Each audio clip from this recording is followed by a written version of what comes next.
네, 어서 오세요. 이제는 얘기할 때가 된 것 같은데요. 디지털 세계 경제. 이 영상은, 어, 2018년에 어떤 기업 강연에서 했던 건데요. 그, 아무래도 지금 유튜브 정도에 올려도 괜찮지 않을까. 제 생각을 드러낸 것도 아니고, 그냥 이렇게 됐다라는 얘기만 해서 각자가 판단을 하시도록 그렇게 하려고 합니다. 디지털 세계 경제, 이게 뭐야?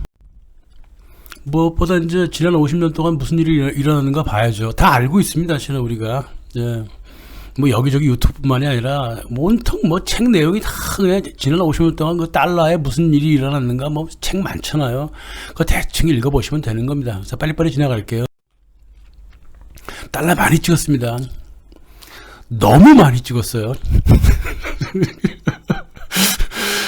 예, 2008년에 아주 극단을 찍었잖아요. 근데 2008년 이후에 더 찍었어요. 저 화면 위를 막 치고 올라갑니다, 달러. 이거 휴지돼 버렸잖아요. 다 알고 있는 사실이에요. 그리고 자기 자산보다 평균 18배를 돈을 불렸던 은행들이에요. 다 도둑놈들이죠. 예? 안 그래요? 또 남의 담보를 타인에게 끝없이 담보를 잡아 다시 잡고 담보로 다시 잡고 이 담보 저 담보 막 섞어갖고 깡을 쳐가지고 얻어낸 금액이 그냥 그림만 봐도 알겠지만 그 미국에서 찍은 돈에 비하면 아예 그냥 비교가 안 돼요. 이게 달러예요 지금. 그러니까 미국 국가 채무라고 해서 15조 달러라고 하는데요. 2010년에 15조 달러 찍었는데요. 그 국가 채무가 300%라고 하는데 이런 거 믿지 마세요. 이렇게 있는 통계 믿지 마세요. 300인지 400인지 500인지 600인지 어떻게 알아? 찍은 놈이 알지. 하여간 달러가 휴지가 되어 가고 있다. 이 사실만 그냥 기억하면 되는 거고요. 딱 보면 알잖아요, 벌써. 금리 끝없이 떨어지는 거. 1985년 플라자 합의부터 시작해가지고요. 2021년까지 끝없이, 마이너스 금리가 됩니다. 그러니까 G셋 국채값 똥값 되는 거예요. 이거 어떻게 하면 좋을까? 예? 다 얘기를 하고 있었잖아요, 그죠? 그래, 러시아하고 중국이 말이에요. 2018년 기준으로 보자고. 2018년 1월 기준으로 보면, 중국과 러시아를 제외해서 미국 국채를 말이에요. 국제 시장에 200억 달러를 내다 팔았는데요. 이 두 나라가 팔아치운 게 223억 달러예요. 그럼 2월은 어떻고, 3월은 어떻고, 미국은 이제 죽어나가는 거죠, 그죠? 자기네가 더 이상 이어갈, 이 경제를 이끌어갈 수 없다는 걸 잘 알고 있어요. 더 이상 미국 4대주의를 더 이상 따라가지 마시라고. 끝난 나라를 갖다가 왜 자꾸 그러세요? 그리고 달러가 얼마나 오래 가냐고요. 인류 역사에서 기축통화라기보다는 공식적인 건 아니고 누구나 받는 돈, 예. 전 세계 어디를 돌아다녀도 받는 돈, 그런 돈의 수명이요 100년 전후였습니다. 100년 전후. 달러도 지금 100년이 훨씬 넘어가거든요. 이거 안 죽을 것 같아요? 죽습니다. 죽을 거 다 알고 있는 거예요. 그래서 미국이라고 그러면 안 되는데 실은 월가도 더 이상 정치라든가 무슨 이런 문제에 신경 안 써요. 무조건 돈이 어떻게 유지할 것이냐, 돈 가치를 유지할 것이냐, 이 문제밖에 생각 안 해요. 그러니까 극동아시아도 그렇게 보는 거예요. 극동아시아가 인류 역사에서 이렇게 큰 역할을 못 했거든요. 근데 중국이 1980년대 끼어들기 시작하면서 극동아시아가 굉장히 중요해집니다. 러시아를 포함해서. 그러니까 당연히 한국도 중요해지는 거예요. 반면 일본만 독자적으로 치고 나갔던 옛날 일본, 일본의 영향력이 떨어지는 거고, 그럴 수밖에 없는 거예요. 지가 중국하고 러시아를 버리고 무슨 짓을 하겠다는 거야. 이렇게 됐습니다, 시대가. 그래서 석유와 솔직히 지금 경제가 뭐예요? 석유, 인력, 금과 은 이거잖아요, 솔직히. 경제를 단순하게 보세요. 어렵게 생각하지 말고요. 물자를 만들어낼 수 있는 모든 원동력, 그게 지금 석유에 치중돼 있잖아요. 근데 이 석유에 대한 의존도를 없애겠다는 거잖아요. 그러니까 다른 쪽으로 가겠다는 거예요. 그러니까 이 세계가 진짜 굉장히 많이 변하고 있는 겁니다. 그리고 인력이 있죠. 인력도 AI로 변하잖아요. 또 금과 은이 이제 마지막으로 중요 가치를 갖고 남아 있는데, 이 금과 은도 그 디지털 보증으로 바꾸려고 좀 그러고 있다고. 세계가 다 바뀌는 거예요. 응? 그래서 달러가 살려면 말이에요. 월가가 뿌렸던 달러가 살려면 우당탕탕 해서는 안 돼요. 다른 나라 국가의 화폐도 같이 밸런스를 맞춰줘야 됩니다. 그리고 실물과도 밸런스를 맞춰야지, 그러지 않으면 월가 자체가 무너져 버립니다. 그래서 이렇게 조용히 움직이는 거예요. 천천히 움직이고. 지금 움직인 지 오래됐습니다. 월가가 움직인 지. 달러를 박살을 내버리고 다른 돈으로 갈아타려고 움직인 지가 거의 한 1980년대부터예요. 금융이라고 하는 것은 쉽게 정치가 그러듯이 법을 하나 딱 만들어서 시작 이렇게 하는 게 아니에요. 그래서 1980년대뿐만이 아니라 90년대도 조지 소로스가 그래요. 중국을 신세계 질서 안으로 끌어올 때가 되었다. 응? 이게 딴 게 아니라 금융의 신질서다. 다시 말해서 금융 패권을 중국과 나눠 먹겠다는 뜻이었단 말이야, 이게. 조지 소로스가.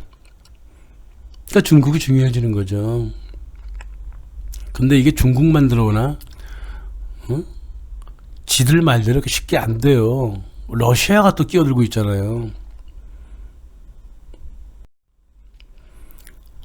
키신저는 말할 것도 없고요.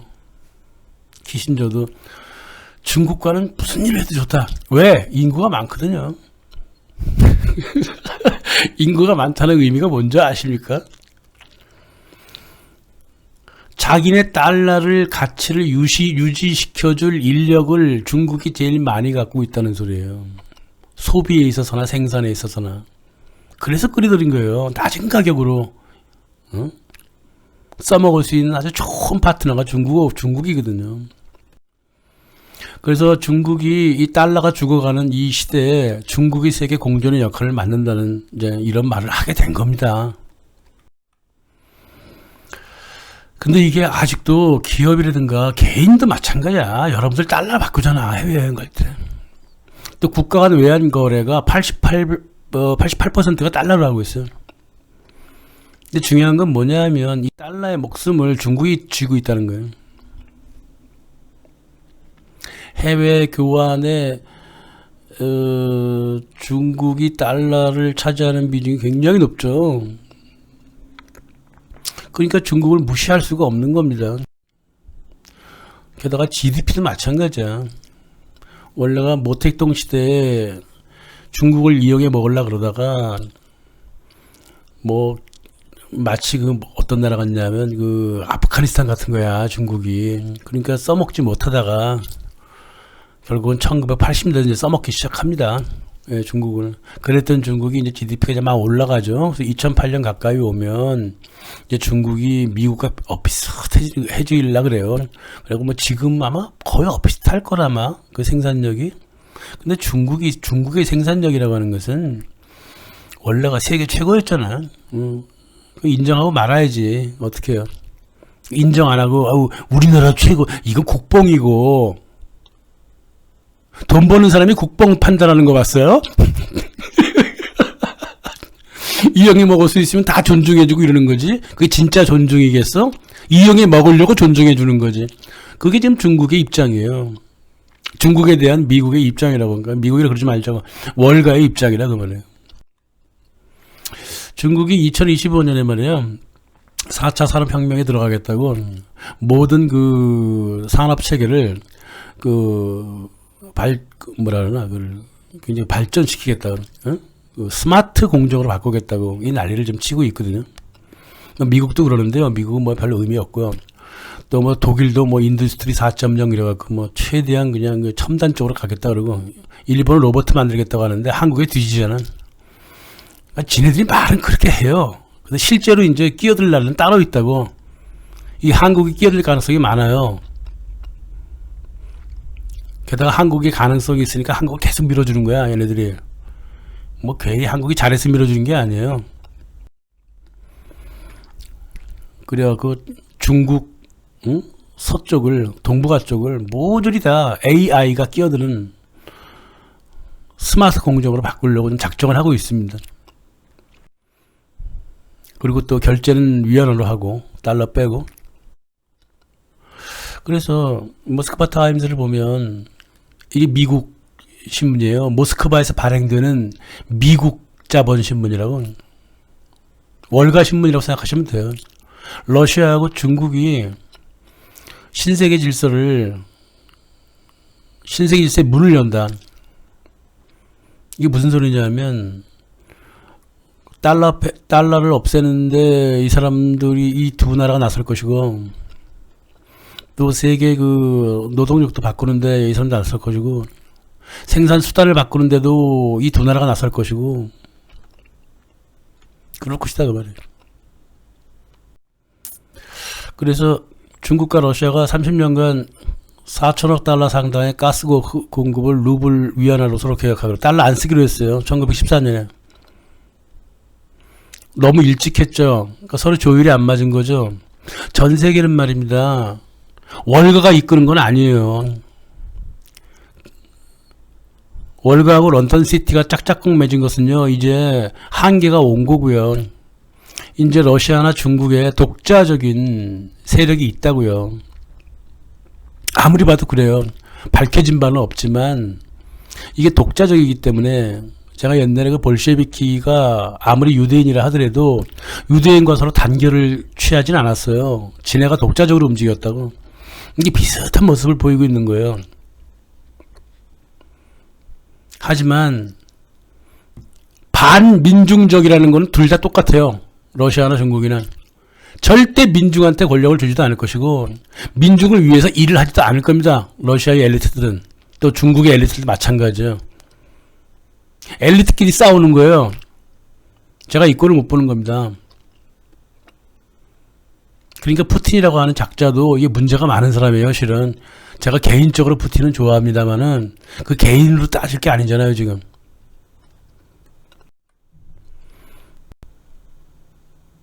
그리고 중국은 모아놓은 달러를 보증을 해갖고 위안화 사용을 계속 확대해가고 있다고. 특히나 그 남쪽에, 남부아시아 쪽으로 계속 확대해가고 있단 말이에요. 그리고 미국의 색채를 중국의 색채를 자꾸 바꿔버리려고 노력한다고. 이게 어느 일러스트레이션인지 잘 기억이 안 나는데요. 그 종이를 바꾸는데 그 김씨라고 적혀 있다고요. 화면을 보실 수 있는 분은 보세요. 그 김씨라고 적혀 있다고. 그 김정은을 얘기하는 거예요. 북한을 이용해서 어떻게 하겠다는 거예요.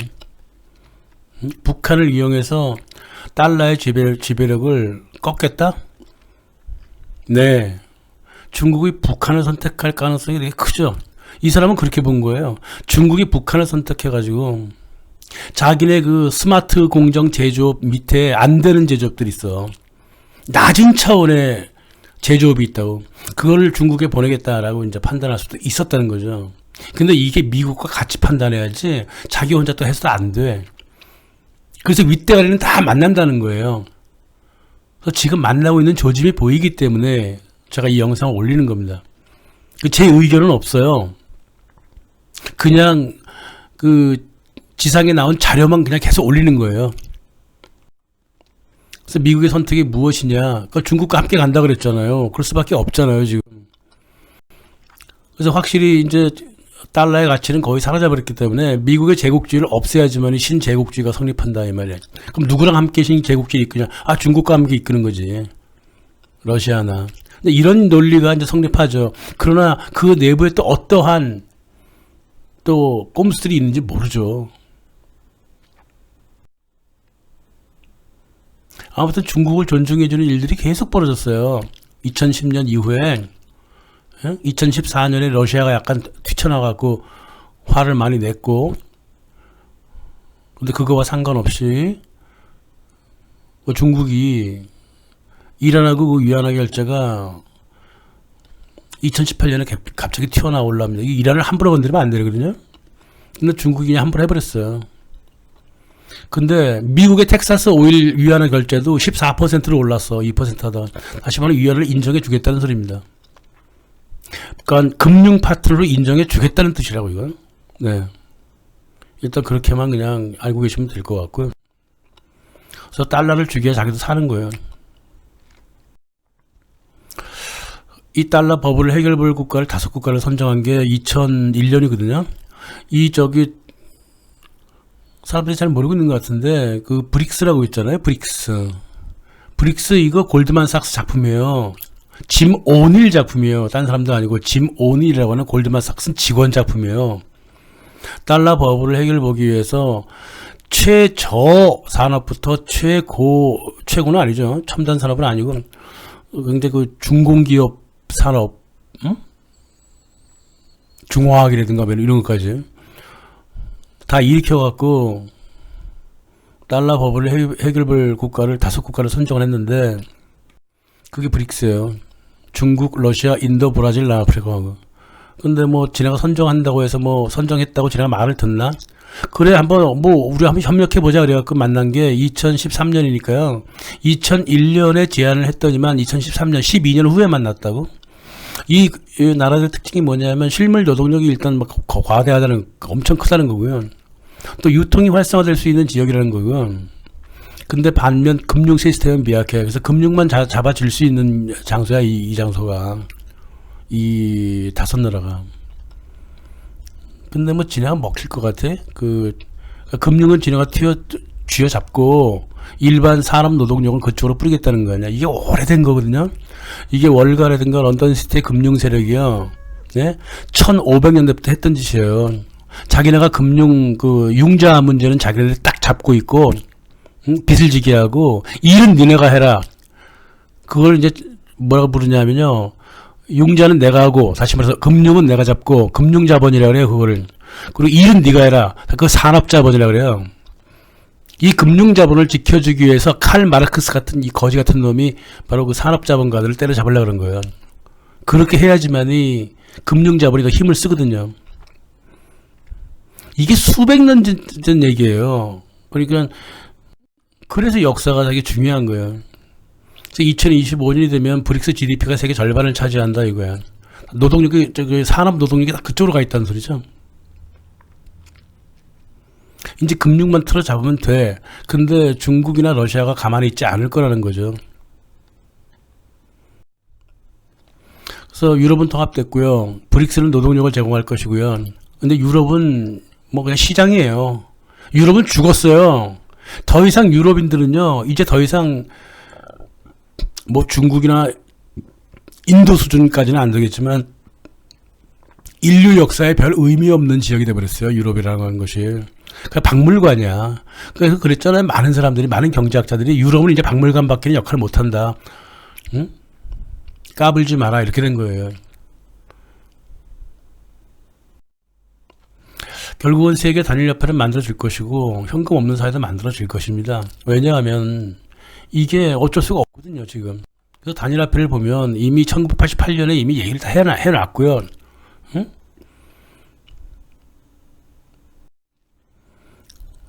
그래서 유로도 태어난 거예요. 왜냐하면 일단 합쳐보는 이 실험 삼은가, 이게 실험이에요. 유로라고 하는 게. 이게 세계화폐의 실험이라고요. 1999년에 이미 제안이 됐죠. 유로가. 그리고 선택이 돼서 이제 시작이 되잖아요. 처음에는 뭐 우여곡절이 있었지만 뭐 지금 유로 잘 굴러가요. 아, 이거 성공한 거야. 솔직히 얘기해서 금연운동 있잖아요. 그 금연운동 거기에 기반해가지고 지금 마스크 쓰기 운동 하잖아요. 그거 똑같은 거예요. 다 연습하고 난 다음에 하는 짓이지. 그래서 국가 화폐는 죽는다고 이미 2007년에 다 얘기를 하고 있었어. 누가? CFR이. 월가를 움직이는 놈들이 다 이렇게 얘기했어요. 이제 국정화폐라고 하는 건 다 없애버리자. 뭐 다 얘기를 하고 있었단 말이에요. 다 알고 계시잖아요. 또 많은 분들이 이제 2008년에 난리 한번 나고 서프라임 모기지 나고 나서 얘네들이 만났을 때 했던 얘기가 뭐냐면 세계통화, 온통 세계통화만 얘기했다고. 세계 통화를 위해서 각각 국가 채무를 어떻게 서로 정리할 것인지 막 전쟁 터졌나 봐. 2008년에 서프라임 모기지 그 전쟁이 터졌나 봐요. 그리고 서로 간에 국가 채무 관리하겠다고 모였고, 응? 실물 경제 말고 지폐로 계속 유지할 수 있는 방법이 무엇인가?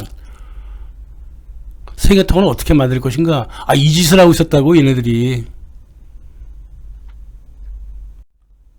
그래서 2009년에 러시아가 세계통화가 이렇게 생길 것이다라고 한번 얘기한 적이 있고,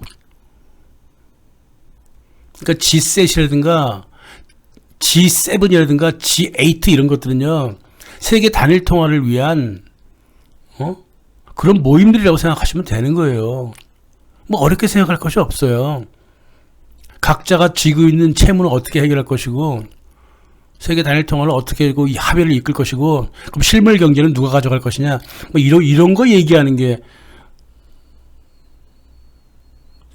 G7이고 이런 거예요. 거기에 한국도 참여하죠. 왜? 한국이 교두부를 쥐고 있거든. 그래서 크립토 커런시라는 얘기도 나오는 것이고요. 그래서 빌 게이츠가 이렇게 약을 올리는 거예요. 응? 야, 재밌다 이런 식으로. 크립토 커런시 누가 만들었나요? 미국 정보부에서 만든 거예요. 나중에 제가 자료 다 보여드릴게요. 근데 현금 없는 사회로 가죠. 네. 그래서 이미 싱가포르라든가 네덜란드, 뭐 아시아에서는 한국 이런 데가 그 전자페이를 많이 사용하고 있어요. 현금이 없어요. 요새 젊은 애들이 현금 안 갖고 다니잖아요. 근데 이렇게 계속 가겠다는 거예요. 또 중국은 이제 국가 그 디지털 화폐가 이미 만들어졌고요. 유통 플랫폼까지 다 만들어 놨어요. 2019년 3월 달에. 그러면 지금 우후죽순거리는 그 자질구레한 그 암호화폐들은 다 뭐야? 이거 다 통일되겠죠? 통일 안 되려나? 몇 개 그 센 것들은 기업화폐로 넘어가서 뭐 다른 방식으로 정리가 되겠죠. 어떻게든 간에 정리가 될 거예요, 이게. 그래서 함부로 투자하지 말아야 되겠죠. 그런 말씀 안 드리겠습니다. 투자하시든가 마시든가 그건 마음대로 하시고요. 아무튼 간에 저는 그냥 이렇게 흘러간다고만 말씀드리겠습니다.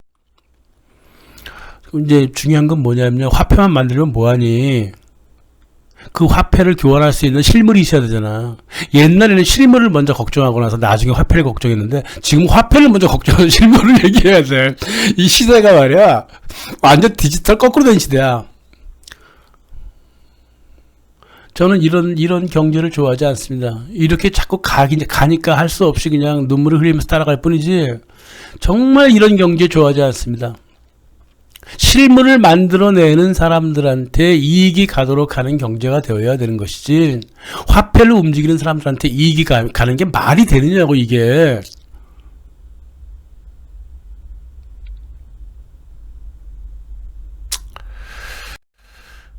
그래서 미국, 러시아, 중국이 일단은 뭐 키를 좀 잡긴 잡았고요. 이제 브릭스에서 이제 세 나라가 또 무슨 역할을 하긴 아마 안 할 것 같아. 내가 보기에는. 왜냐하면 좀 능력이 없어요. 죄송합니다. 인도 대통령한테 미안하고 인도 사람들한테 미안한데요.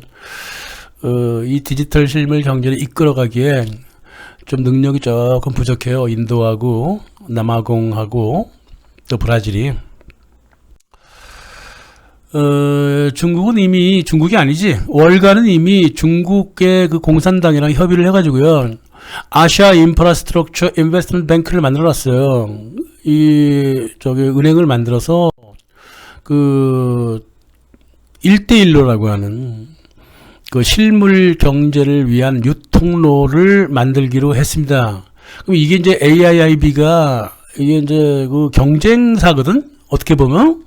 이 IMF라든가 월드뱅크 경쟁사야. 근데 뭐 이렇게 좋아하니? 만들어지니까 이제 박수 치고 난리 났어. 아니, 그 이상한 사람들일세. 아니, 삼각지에서 삼각지에 스타벅스하고 커피빈 2개 딱 있는데 저 건너편에 무슨 무슨 커피숍 하나 생겼네? 근데 좋다가 박수쳐? 바보니 니네? 아니죠. 같이 협업하는 거예요. 같이 협업. 그러니까 중국의 1대1로를 말이야 자꾸 정치적으로 바라보면서 중국이 할 수 있을 것 같아 웃기고, 이거 말도 안 되는 앉아 있어. 얘네들 다 같은 편이에요.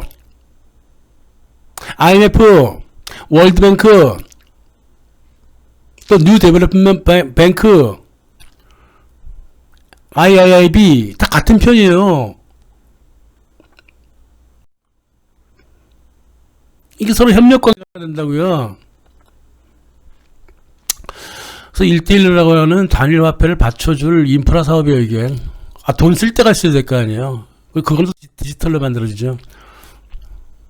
제가 이 기업에서 강의할 때 그때가 2018, 2015, 16, 17, 18 그때 그 1대1로에 67개국이 참가하고 있었는데 대표 이사국이 누군지 알아요? 대표 이사국이 영국, 독일, 한국, 사우디, 터키, 호주 다 친미 국가예요. 무슨 소리를 하고 있어. 1대1로를 주관하는 나라가 다 친미 국가라고요. 다시 말해 월가하고 중국 공산당이 같이 만난 거예요. 그 1대1로를 자꾸 이상하게 파악을 하신다고 사람들이 보면. 그게 왜 그러냐면 세뇌당해서 그래요. 경제가 마치 정치에 의해서 이끌려간다고 생각한다고 한국 사람들이 아직까지도. 어떻게 경제가 정치하고 이념에 의해서 이끌려갑니까? 철부지 같은 생각을 하는 거예요, 그게. 그리고 실물 경제를 인도 쪽으로 빼겠다고, 동남아로 빼겠다고 한참 그랬잖아요, 그죠? 실험해보고 있는 거예요, 지금 다. 인도라든가. 근데 아까 말씀드렸듯이 좀 능력이 부족해, 이쪽에. 아무리 제조업이라 그래도 그게 잘 되는 나라가 있고 안 되는 나라가 있고 그래요. 이게. 예? 경제 얘기하면서 저처럼 문화 얘기하면 에이 경제가 무슨 문화가 있냐 그러는데, 경제 활력도라든가 경제 성취도에 한 나라의 문화가 굉장히 중요합니다.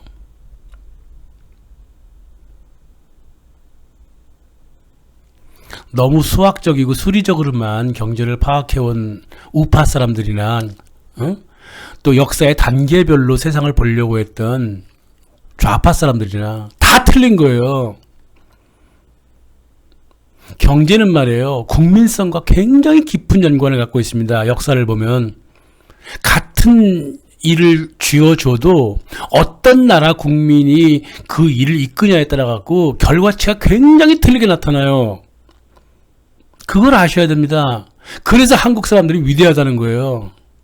누가 잘해서가 아니라 한국 사람 스스로가 일을 잘 처리하는 사람이에요. 독일 국민하고 똑같아요. 프로이센 국민들이랑 그 비슷한 면이 있다고요.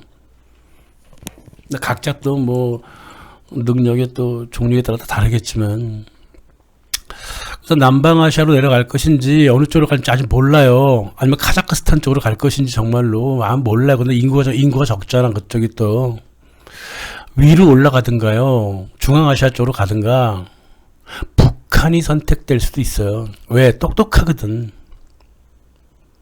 아무도 몰라요. 문선명이가요, 우습게 보면 안 돼요. 문선명은 말이에요, 미국 CIA가 김종필한테 조언을 받아갖고 선택된 사람이에요. 이 사람이 하는 얘기는 말이에요, 어디서 정보가 다 들어온 얘기들이에요. 그래서 1981년에 이미 그레이트 프리 월드 하이웨이라고 외치고 다녔다고. 그리고 아시아도 고속도로하고 철도로 다 묶어버리자 그랬다고. 그리고 죽기 전에는 미국과 소련하고 러시아하고 미국을 묶자, 열차로. 그랬단 말이에요. 그래갖고 그런 거를 얘기하려고 했는데 파운데이션이 세워졌단 말이에요. 예? 그거를 국토자원부하고 해수부가 지원을 해줬어요. 그러니까 한국 정부도 뭔가 알고 있었다는 소리라고. 은근히 뭐 확신을 못했다 그래도 이 1대1로랑 연관되어 있는 거예요. 그래서 2017년 5월 4일날 타임즈에 문재인 나왔죠. 타임즈가 언제 대통령 어?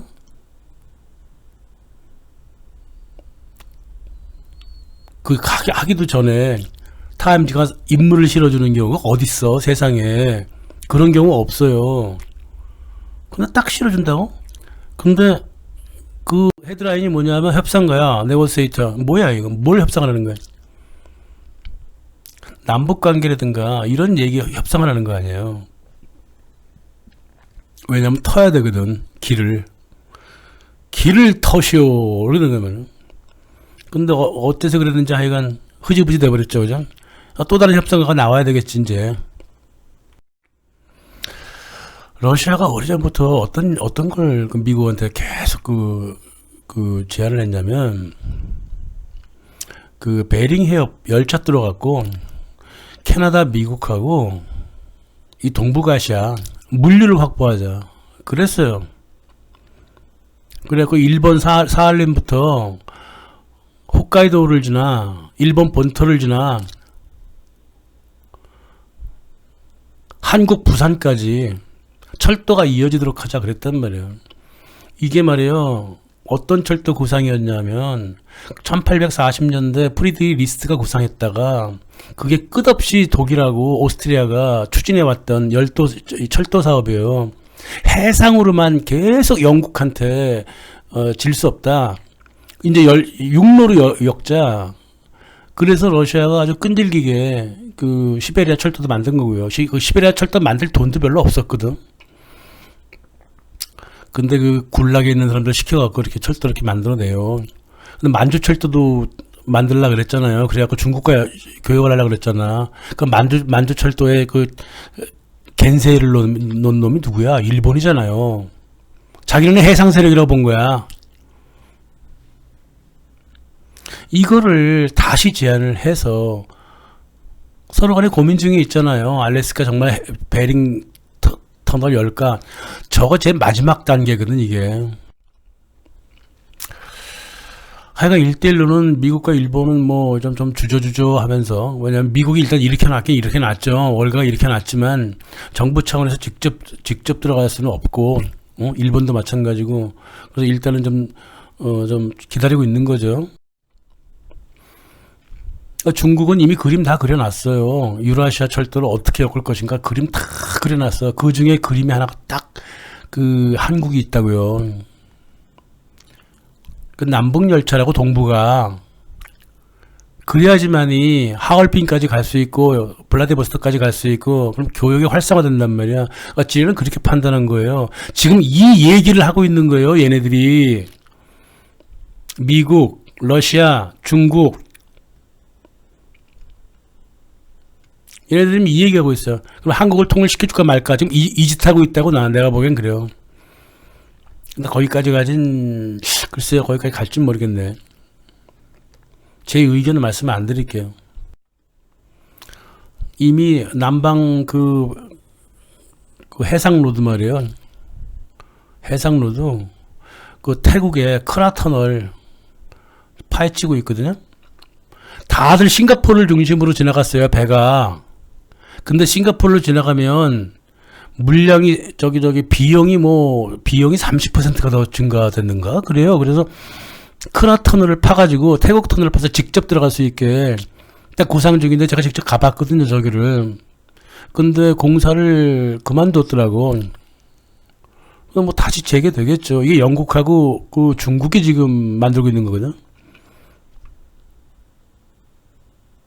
제가 말이에요, 동남아시아 쪽을 쭉 훑어봤어요. 근데요, 신문지상에 나오지 않는 고속철도, 도로, 이런 건 많이 뚫려져 있습니다. 크라터널도 그 중에 하나예요.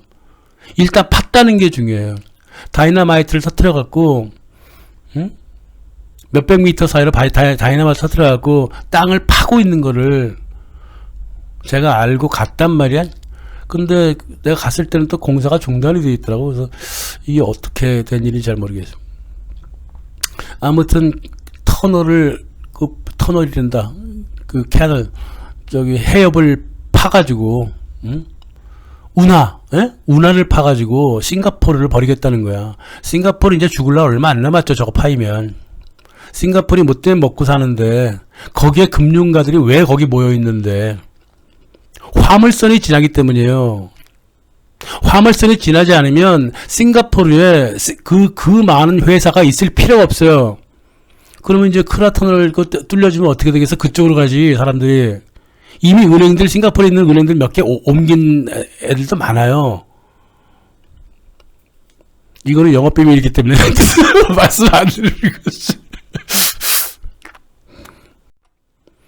부산도 마찬가지야. 세계 3대 물류 창구입니다. 이 부산을 우습게 보면 안 돼요.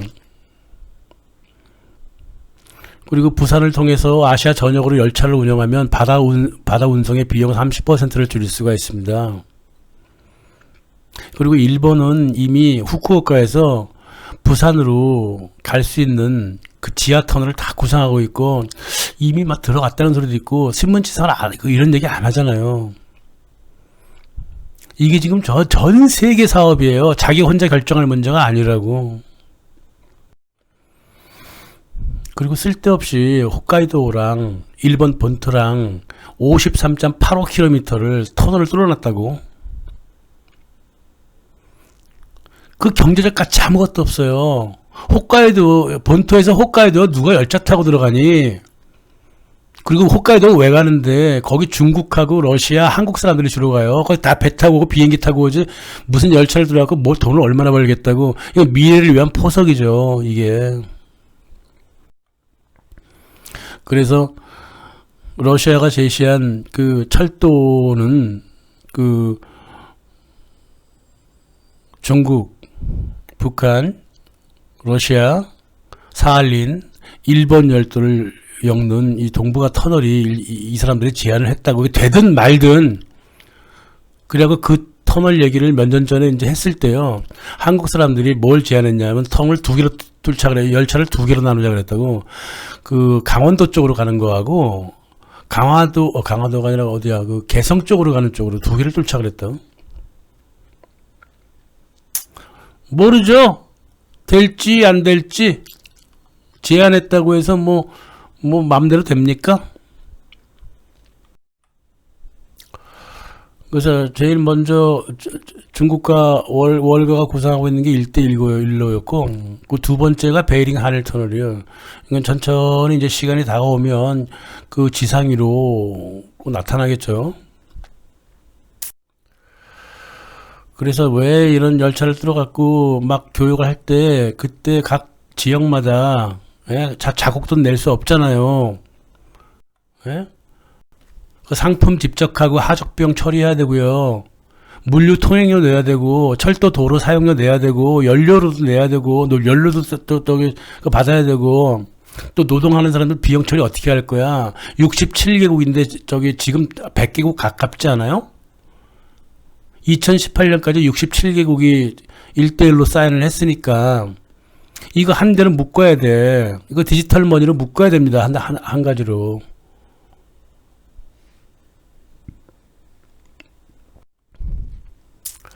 그래서 기업 통화도 가능할까? 그건 모르죠.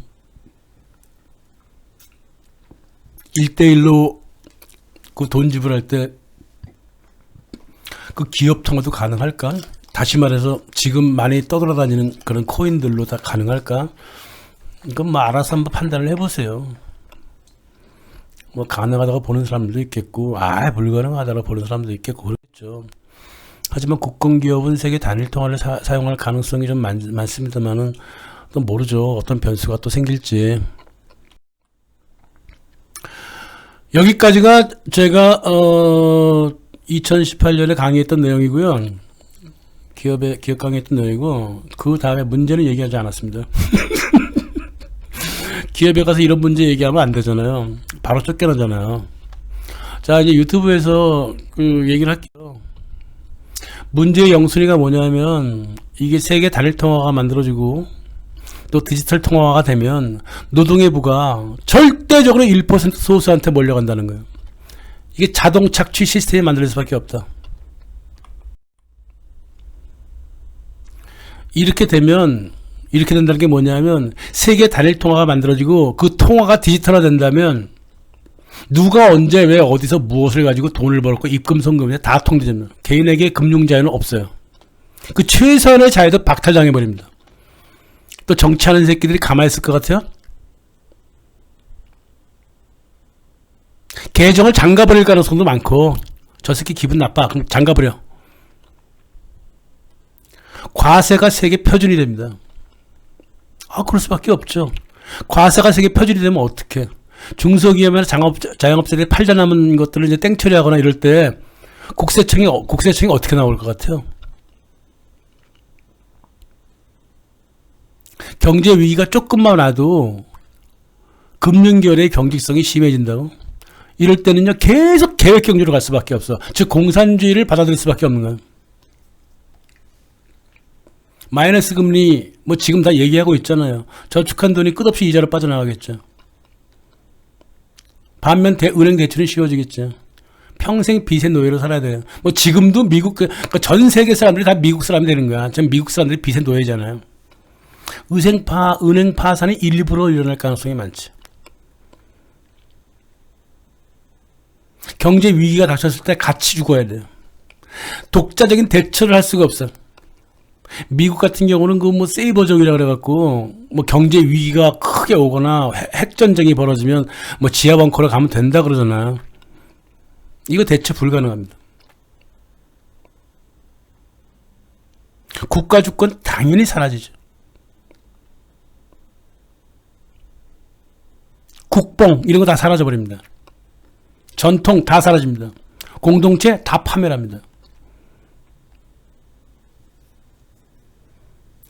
산다는 것 자체가 허가받고 살아야 돼.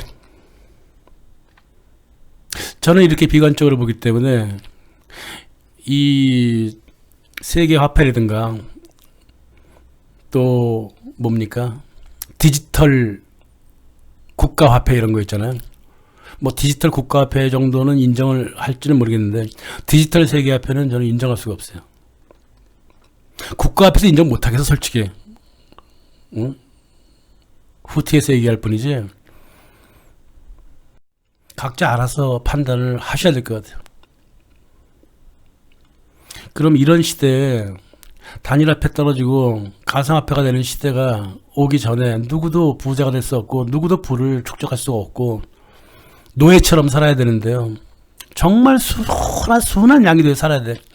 그 방법이 뭐가 있을까? 그래서 시민이 움직여야 된다니까. 다른 방법이 어디 있을 거라고 자꾸 비비지 마세요. 누구한테 비빌 사람은 히틀러밖에 없는데요. 히틀러 죽잖아. 시민 스스로 움직이시라고. 네? 그걸 권유하는 거예요. 단일 국정화폐 갖고는요 절대 부자가 될 수 없습니다. 시민 스스로 자체적으로 생산하고 소비하는 화폐 경제에 참여해갖고 자체적인 금융 시스템을 만들어내야 돼요. 이게 어렵다고요? 절대 어렵지 않습니다. 지금 사기꾼 무지 많죠. 자기 코인 만들어갖고 팔아먹는 놈들. 그 사기꾼 놈들의 그 색채를 지워버리고 그걸 진짜 하나의 공동체로 만들면 돼요. 그리고 고용되지 말고 수익을 함께 나누는, 제가 옛날에 말씀드렸던 한자동맹, 생산과 소비의 공유 플랫폼을 만들어내야 되는 거예요. 이러기 위해서는 작은 마을부터 출발해야 됩니다. 저도 그 시골로 내려갈 겁니다만 작은 마을부터 서로 돕는 시스템을 갖고 살아가고 싶은 거죠. 성공하겠죠? 예. 또 어차피 디지털 시대라면 휴대폰으로 또 일할 수 있는, 예? 휴대폰으로 결제할 수 있는 거, 그걸 거부하는 건 아니에요. 단지 국가에 등록이 안 된다 그뿐이죠. 주식을 만들지 말라는 게 아닙니다. 일을 열심히 해갖고 어떤 그 수익의 가치가 상승하면 골고루 분배할 수 있는 액면 분할 증권 활동도 되게 필요하다는 거죠. 그러나 과연 이 시대의 시민들이 이렇게 같이 단결해서 활동할 수 있을까? 저도 잘 모르겠습니다. 네, 지금까지 나타난 바 1대1로를 중심으로 여러 움직임들을 좀 살펴봤습니다. 예, 그 선택은 뭐 보는 사람 듣는 사람 마음대로 하는 거죠. 예, 감사합니다.